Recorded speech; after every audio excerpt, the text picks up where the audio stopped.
That escalated quickly. Not what I expected for week one out of the Pittsburgh Steelers, especially coming off of how they played in preseason. I get it. I get it. It's only preseason. Those games don't count. Sometimes you're going up against lesser players, but at the same time, this is the opposite of what we look like coming out the gates. Like, it's just a bad game, like embarrassing performance. Like, it was just all around bad in all facets of it. Like, so while I wait for you guys to hop in the chat real quick, I'll do like a brief breakdown of the game going from like quarter to quarter, first half to second half, and just what was going on. And then I'll jump in, hear some of your takes, react to some of those, and then I probably got like between 5 to 10 players I'll highlight at the end of this stream and just talk about whether it's positively or negatively. Yeah, they stuck out one way or another and are worth talking about. So first, it was just lackluster, bro. Really lackluster. Both sides of the ball. Actually, all three phases of the game. Because we were even getting some penalties on special teams. Like we couldn't even get a punt off without doing some false starts. We got a face mask call. Christian Kuntz got a face mask call. Fielding a punt. It's just crazy. And then defense was getting carved up, trenches. Also in the pass game, out physical. Offense, same exact thing. Like we were getting pressure, or they were getting pressure on us. Pickett was running around, but then the sad part about it is we went back to basically our old week one offense from last year when we had Mitch Trubisky, and it was really conservative. So not only was Pickett under duress early on in the game, O-line wasn't really holding up, but we were very, very predictable on offense. Very predictable with the play calling. I could just watch the game from the TV. We are set up to run the ball here. And if we weren't going to run the ball, it was going to be like a play action boot. So the Niners get up early in that first quarter. Pickett also threw an interception. Deontay slipped. Was it the best of decisions? No. And to be honest with you, we'll talk about Pickett later, but he looked off the whole game. He definitely didn't have his best performance. But then in the second quarter, the defense did slowly start to get better. We were starting to get some better pressure on Purdy. But at the same time, there was a couple plays where Purdy looked like prime Steve Young with his escapability. Minka, the one play, he went to Purdy untouched. I was like, oh, this is going to be an easy sack. Maybe even we get a strip sack here. Game-changing type of play. But Purdy eludes him, does a little spin move, rolls out to the left, is able to throw a pass. I can't remember what receiver it was. It might have been Deebo Samuel. But yeah, we definitely did get better pressure as the game went on, and it started in the second quarter. And then we got a big stop in the red zone by the defense. And like, this is while the offense was still just lackluster, 3-and-outs. Yeah, we didn't even have a whole first down in the whole first half until that last series where we punched it in for 7, thought the momentum was going to change. But yeah, defense kept us afloat for the most part. And it's weird because we still gave up 20 points. So it wasn't like anything amazing, but they started to steady out. And I do think a part of how that first half went on both sides of the ball was just the game flow. Like the offense, we weren't playing good complementary football. The offense wasn't helping out the defense. The special teams wasn't helping out either. And the defense wasn't helping out the offense, at least early on. But then we get to the second half after we score that touchdown going into halftime, which was really nice. I thought we were going to have some really good momentum going. The offense looked good. Pickett was throwing darts. We had to go for it on a fourth down, converted, made it look good. Nice catch by Muth for the touchdown. But then right out the gate, 49ers get the ball. And the second play, Christian McCaffrey takes it to the house. So it's 27-7. Offense has to respond. Like, this is going to have to be a shootout for the offense as long as the defense can hold up. And to their credit, they did in the second half. I thought the defense played a lot better. Still wasn't perfect, but we also didn't catch good breaks, man. We had some really bad injuries. The Marvin Leal gets hurt. Cameron Hayward, our all-pro interior defensive tackle, And then Deontay Johnson switching to offense. He had that hamstring. And that's when, again, it looked like we were maybe going to get something going. Pickett had a nice pass to Deontay for like 20 yards, and then he goes down with a hammy. And that's really how the game played out. I mean, 49ers were able to get another field goal on the board, and we put no more points on the board. And final score ended up being 30-7. But I do think we played them way more even in the second half. So if you want a silver lining, there's that. But overall, we still weren't sharp, weren't good, just flat out bad game. You know what I mean? This is one of those where you could even hear the announcer saying, this is one maybe you just throw the tapes out. You know what I mean? You throw them out and just say, hey, we're moving on to next week. Although, with us being a young team, I do think it'll do us good to look back on this because also, let's consider the 49ers are a good team. I thought we were going to win. I thought some of that mojo from the preseason was going to carry over. I thought this was going to be a new look Steelers team. We're young, we're hungry. We were locked in and focused, but no, that's not what happened. Not what happened at all. So, to my surprise, this is the performance that the Steelers put out there. So, we'll get into a lot more aspects of this coaching, individual players, and whatnot. But let me see what you guys are coming in with. I'm sure there's no overreactions. I'm sure there's no overreactions that are coming in right now from the chat. Yep, I agree here. JLong49, the play calling served no rhythm or pace. Especially since, too, it didn't look like we had personnel out there that would make the defense guessing. We were, at times, either had one or two tight ends out there. It'd be Darnell Washington. And this is at least early on in the game because obviously we did try to spread it out a little bit more in the second half because we needed to. We had to score points at a much faster clip. But it was so obvious to me. They would have a two tight end formation out there. I think it would be Darnell and Muth, and then two other receivers, and then running back in the backfield. And the two other receivers, it weren't even our best receivers. It was Allen Robinson or Calvin Austin. George Pickens wasn't. I swear Pickens was only out there for like 50% of the time in the first half. It was mind-boggling to me. And then, so like I said, I thought the two options the defense would be thinking with how we were lined up in formations. And this happened multiple times in the first half. Oh, they're either just going to run it or it's going to be a play action boot. And it seemed like the 49ers were prepared for both in that first half, in the first and second quarter. So, yeah, it was just weird. Like, what happened? What happened to the preseason offense? What happened to us slinging it out? What happened to letting Kenny cook?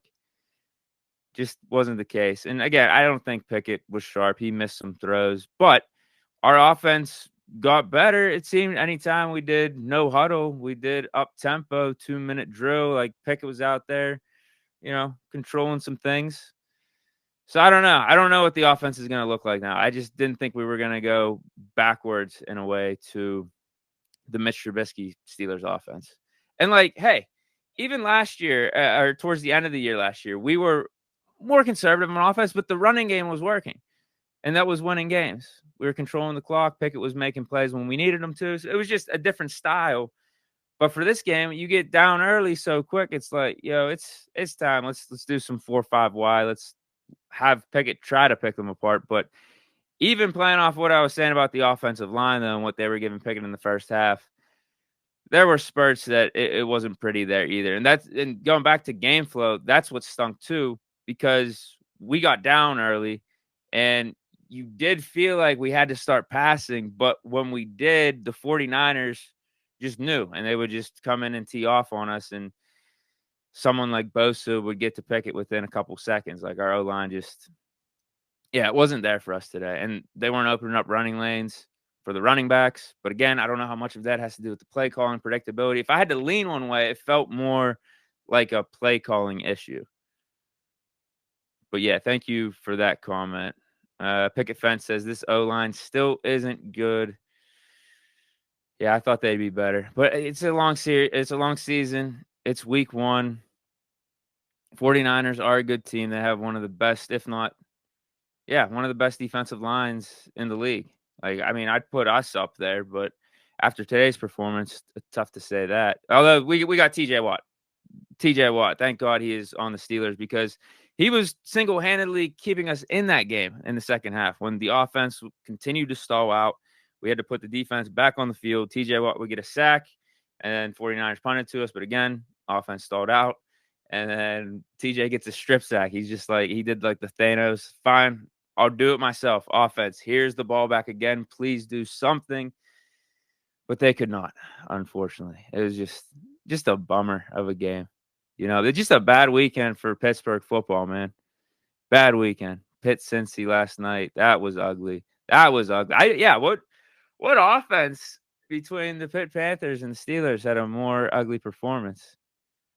I guess at least Pitt put up, what was it, 20, 21 points? But Jerkovich threw for like 30%.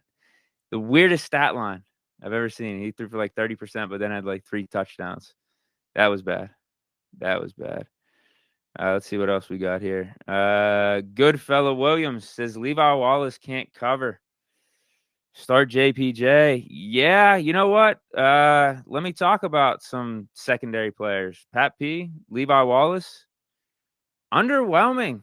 Pat P had the first touchdown let up. Actually, he let up 2 touchdowns to Ayuk, but the first one, he was in like that zone, and he let Ayuk get to the inside of him. And then he had a couple nice plays where he almost picked the ball off. I mean, it was really good pass deflections.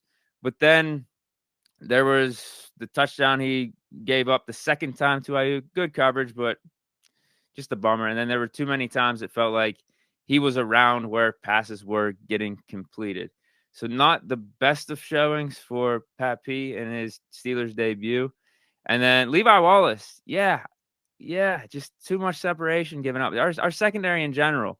Now, the problem is Purdy was able to extend plays. Like, I guess we do have to give Purdy some credit because he played good. I got to give him props. I didn't think he was going to be this good coming out the gate. I thought our defense was going to be better as a whole, but Purdy did make plays. McCaffrey made plays too. I thought we were going to be way better at stopping the run. He went off for what? I mean, it was at least over 100. It was at least over 100. I saw the 49ers total rushing yards. That wasn't like 175.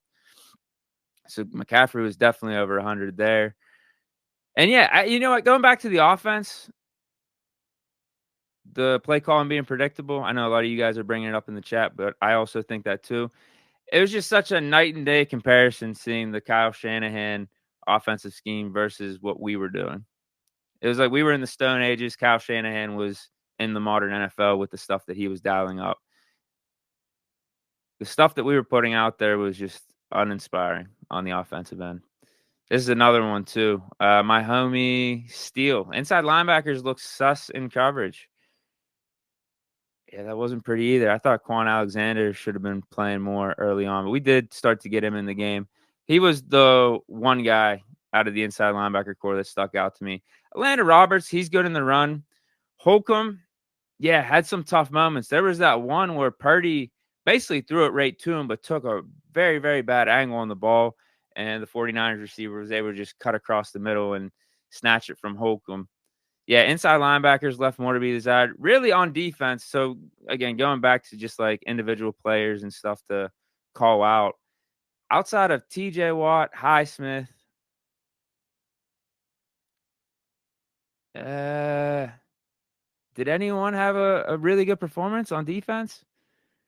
I thought Highsmith was awesome in the run game. He was setting the edge, and then TJ Watt was doing TJ Watt things. But interior on the D-line, Ogunjobi got off on a play or two, I remember. Inside linebackers, Minka, like you saw him doing stuff out there, but this wasn't like a optimal Minka game or anything where he took over. It was reminiscent, actually. I was seeing some stuff on Twitter of 2021 at times where Minka would have to come in and try to save a play where it's like, the inside linebacker, the defensive line should have taken care of this. This shouldn't be getting to the second level. But even so with that, Minka still wasn't really sticking out to me. He wasn't. None of the safeties were. Yeah, defense just wasn't that good, particularly in the first half. They started to stay afloat in the second, obviously with some of the TJ Watt plays and whatnot. But still, there were too many chunk plays being let up. Purdy was able to gash us. They also were able to run the ball at ease. far too many times. Now, again, we had moments. We had moments, particularly in the second half. But yeah, one of you guys, my homie Steele, you're mentioning that Cam got hurt. Yeah, we didn't get good breaks either. That's a bummer. Yeah, Loudermilk, you're right. Yeah, he had a couple pass deflections. GM Greco says Herbig and Loudermilk.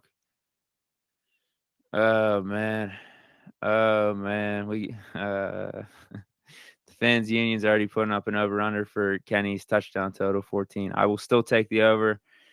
I'm standing on my pick it takes, man. It's week 1. He'll turn it around. He'll get it better.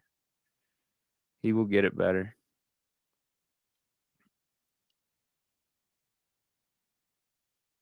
Yeah, Sniper 71. Why did the defensive coordinator have Minka play the middle of the field majority of the game? Niners were getting huge plays to the outside. I guess that's the give and take with the Niners and their personnel because they got guys that I don't think we could just be out there in coverage at like inside linebacker that they'll beat us, like George Kittle or even their running backs. So I see why you bring Minka up to have him try to cover those guys 1v1, but that leaves you exposed to running plays, more bigger personnel that 49ers would put out there. And yeah, you saw that on display. That was a good point you brought up. Keanu Benton, yeah, he wasn't bad. He wasn't bad. Let me go to my list real quick because we already mentioned some. Pat P, Levi Wallace, TJ Watt, Highsmith. Kenny, how much more do we got to talk about with Kenny? Because it wasn't good, man. It wasn't good. I think he's going to turn it around. But at the same time, I will say this. It didn't feel like receivers were getting open. Are you with me on that? On a consistent basis. Now, Pickett did miss some open ones when they did get separation. And that is also what sucked about Deontay going down because he is the receiver we know that can get separation the quickest. And it did seem like anytime Pickett threw to Deontay, the defender was like a few yards from him. Like Deontay was, getting open like he normally does. So it sucked when he went down, but yeah, just a tough performance from Pickett right there, man. Tough performance, but you got to see how you bounce back. I did like the touchdown, the series before half. The second pick that he threw to Hayward over the middle, I think he was just forcing it. I mean, we were down at that point. Offense did move a little bit better in the second half, but they were playing off coverage. Obviously, it started to become more and more like garbage time. But yeah, I think he'll bounce back next week for Monday night against the Browns. I also have coaching listed here as something to note. Can't get off to a start like that, man. You really can't. Like we just didn't look ready, and that comes down to coaching. That comes down to Mike Tomlin, and then the play calling that goes to Matt Canada. Also, the bad challenge that Tomlin took. I thought it was clear. Purdy recovered that fumble that TJ had hit out. I know TJ had 2 strip sacks on Purdy, but the first one, Purdy was able to get really lucky and put his hands behind him and stick it to like his thigh. And technically, he had possession. TJ was trying to take it from him, but yeah, that was just a bad challenge. Lost the time out there, and then in the second half, there was a moment or two where we punted. And I'm like, man, the clock is not in our favor here. We just need to go for this and try to continue this series. Like it's do or die right now. Because if we punt it to them, they're just going to be trying to drain the clock. And once we get the ball back, it might be too little too late. So I wish we would have went for 1 or 2 of those fourth downs in the second half. I believe there was one where we were at midfield. And it was like fourth and short, 4th and 4, 4th and 5, whatever it was. So it wasn't a fan of the coaching. We just didn't look prepared out there. Predictable with the offensive schemes. Also got Anthony McFarland, but this is like a positive note. Looked good in the kick return game. Looked so good that the 49ers were kicking it away from him. Looked like he was due to take one to the house. He was consistently getting the ball up to like the 25, 30-yard line, at least that, maybe even 35. So shout out to McFarland. He looked good. He didn't look like his former self. Moats would say road runner because his feet would be moving too fast for his body and he'd lose himself and trip and whatnot. No, he looked composed. He looked like a smooth runner returning those kicks. So give him some credit. Muth had the touchdown. So I guess Shout out there. Najee had a nice run or two, but yeah, I wouldn't say that was one of his best performances. O-line wasn't giving him much to work with, though, either. Jaylen Warren, he didn't really have any openings. He would break off tackles. Jaylen Warren's good for breaking off some tackles and making it tough for defenders, but as soon as he would do that to one or two 49ers, there'd be like a swarm of like 4 or 5 dudes there. And that's credit to the Niners defense. Again, Niners are a good team. It's just if we were to have lost this game, I wish it wasn't like this. I wish we would have gotten something from the Steelers team that just gives you more hope, right? Now, my hope is not gone. Like, don't get me wrong on this, but something to where, man, we don't look outclassed out there. This is like a back and forth game. Maybe we lose by 7, a field goal, 10 points. Like, we're in it the whole game. But once it got like midway through the third, almost where the fourth quarter started, like the game was over. I mean, we were down like 20 plus points. And again, the clock is not on your side at that point. And we weren't able to get any splash plays like on both sides because we did get the TJ strip sack. But that was really it. That was it. We had some moments. I mentioned the Patrick Peterson pass deflections. There were a couple that were close to picks. Couldn't take advantage of anyone. We just couldn't, where the 49ers did. And on offense, no splash plays either. I would have been fine with us just throwing Pickens the ball like every play in the fourth quarter. Just chuck it up to him. He almost had that crazy, crazy touchdown in the end zone, like on the far right side. That one-hander, that was absolutely insane. I did think he caught it, but the feet just weren't in bounds. Just no splash, man. No splash. Again, I think we will bounce back. I'm a little humbled because I thought we were going to come out way better. I thought we were going to come out guns blazing week 1. We were going to get more of that stuff that we were seeing in preseason where we looked confident. We were taking shots. But that's not what we got here, man. It's not what we got. I'm not defeated. I'm not defeated at all. I still got the hope. I think we're going to be fine. This is still a playoff team. We're going to be a contender in the AFC. Just a rough week 1. It happens. I mean, this has happened before when Ben was our quarterback, when we had those type of teams in like the Killer B era too. Like this has happened before. Nothing that we can't overcome, you know? Let me see what you guys are still saying in the chat, man.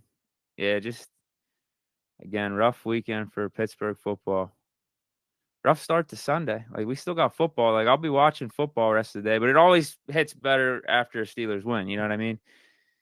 You can sleep nice. You can relax. You can have a nice dinner.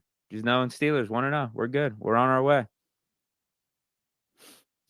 Great point right here. I'm glad he brought this up. I didn't get to see the game, but I saw the bottom ticker obviously drop the around the league scores. And the Bengals got smoked by the Browns. And Big Mac 440 says it's week 1. Y'all need to chill. Burrow played horrible. Right. Exactly. I guess the only difference between Burrow and Kenny is Burrow has a 2-season track record of being an elite quarterback. Pickett is trying to get there this season. And this week 1 wasn't a good start for that. But again, I still think he can reach those heights. Looking back, I mean, if we're going to keep talking about the Bengals here, the AFC North rival, we played them last year, week 1, and Burrow looked horrible in that game too. 5 interceptions. MBM415 says Burrow's coming off an injury. Don't compare. I mean, that's fair. That's fair. And I just mentioned too, Burrow has a proven track record that he's going to be able to turn it around because he's been elite in the past for these last 2 seasons. Again, Pickett's trying to get there. That's what this season's all about. And I'm not doubting it still happens. I still think Pickett can do that. It's one game. It's one game, man. Like let's not overreact too much. Let's start to get a feel for this team. Let's start to get some continuity in place before we can write this team off. It's week 1. It's week 1.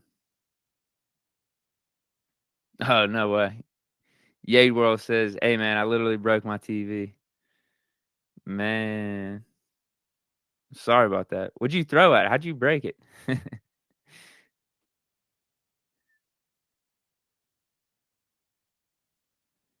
Sal Rincioni. It's a brand new team.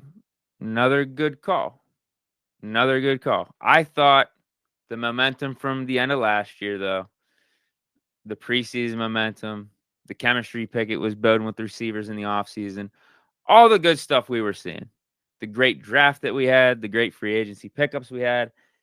I thought that was going to carry over into week one. You get what I mean? We are a new team, but I still thought there was enough continuity there, enough good things that have taken place over the last like year to 9 months that it wouldn't look like what it looked like today, basically. Yeah, I was surprised. But again, you brought up it is still a new team, still a young team. And we played a really good team in the 49ers who, when things are right, they are NFC contenders year in and year out. So there's that. I thought Pickett would outplay Purdy. I thought we would beat the 49ers still. So I was wrong in that regard. I will own up to my mistake right there. But yeah, there's context to it. There's some things to think about as opposed to just, again, writing off this team. It's week one game. G Call 35. Dan Moore was playing for the 49ers today. Yeah, I just didn't think the offensive line as a whole was that on. There were times they gave Pickett protection, but then there were others where it just looked ugly. Darnell had that one pancake on Nick Bosa. So there's that.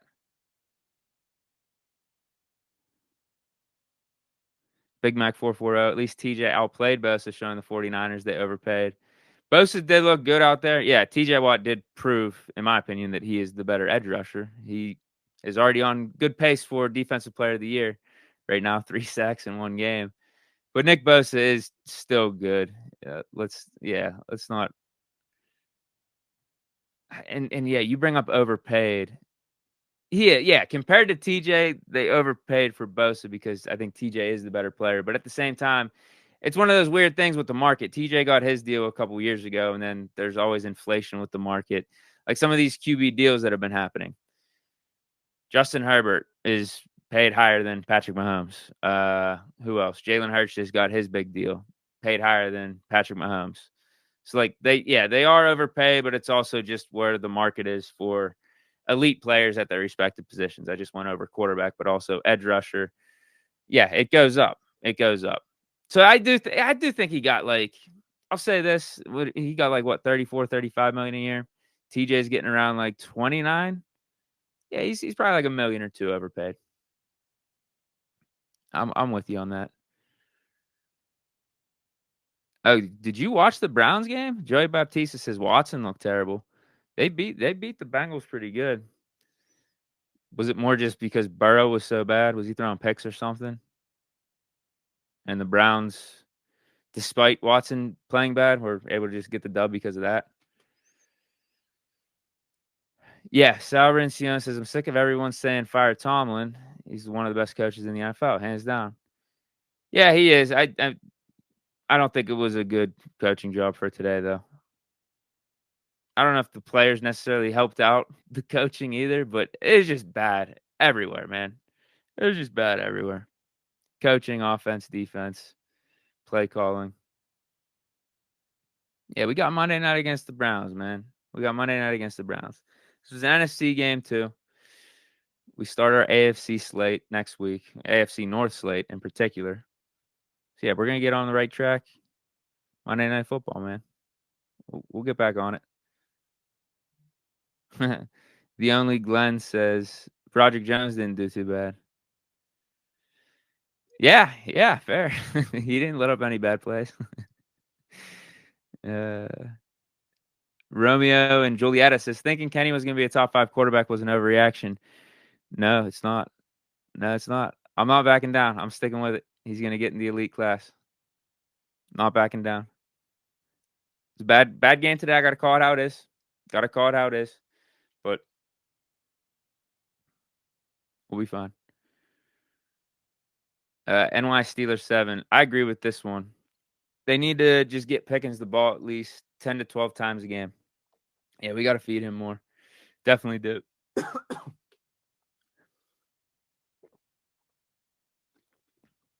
Oh, my. And get him the ball. Or not just get him the ball, get him on the field. Because like I said, some of those first half formations, I'm like, where's Pickens? Where's Pickens right now? I don't think the 49ers defense is as worried about Calvin Austin and Allen Robinson because they haven't proven really anything in this Steelers offense. Yeah, Presley Harvin wasn't bad. There's another silver lining for all the times that we punted today. He had some decent punts. This one, yeah. This one I need to discuss too. Colton Berndes says, would have liked to see JPJ on Ayuk earlier. Yeah, with how the secondary was playing, I would have liked to seen JPJ out there more in the second half. But then it comes down to, remember the Minka question? Someone asked about Minka playing more in the box. If we get JPJ out there, we're playing 3 corners potentially. That could be too light of a personnel to try to stop the 49ers rushing attack. Now, if you just wanted to swap Levi or Pat P for JPJ, that's a different story. And yeah, maybe he did get out there later, but again, it might have been too late. Okay, you know what? I think we're gonna wrap this up. Final takeaway, man. That was tough. I thought we were gonna be better than that. Little humbled. I'm sure the players are humble too. I'm sure coaches are a little humble, but again, we ain't defeated. We going into Monday night next week against the Browns. We'll catch that dub and get everything moving in the right direction. But yeah, hope you guys enjoyed the post-game report over here on Bleach Report. Shout out to you guys in the chat, giving some good comments, giving some good takes, chopping it up here. And yeah, have a good rest of Sunday, as tough as that may be, because again, there's just a dark cloud over the city. There's just a dark cloud over Pittsburgh once the Steelers lose. And it goes on for the rest of the week too. I mean, it's not just today. Yeah, it's just gloomy after Steelers loss. But all right, I'll talk to you guys. I think I'm back tomorrow. I think we're gonna give like a post game report, go over some more finer details from the game. But stay chilling, everyone, and I will see you later. Peace.